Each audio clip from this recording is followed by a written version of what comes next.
Pour filmer des bâtiments abandonnés et des terrains vagues à Steubenville, il ne faut pas chercher longtemps.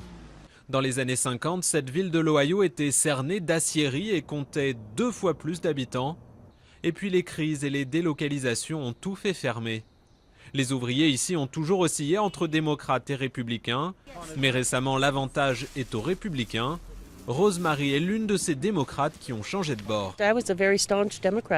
J'ai toujours voté démocrate, mais j'ai changé pour les républicains à la dernière élection, parce que pour moi, Obama n'était pas préparé pour la fonction.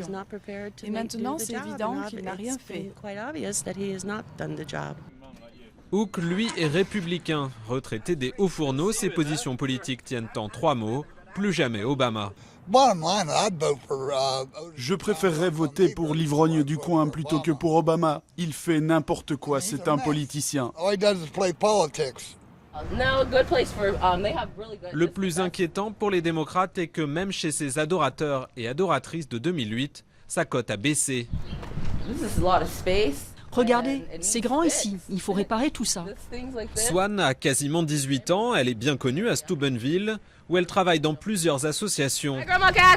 À 14 ans, elle faisait du porte-à-porte pour Obama, mais 4 ans plus tard, elle ne peut que constater que sa ville reste dans le même état de délabrement.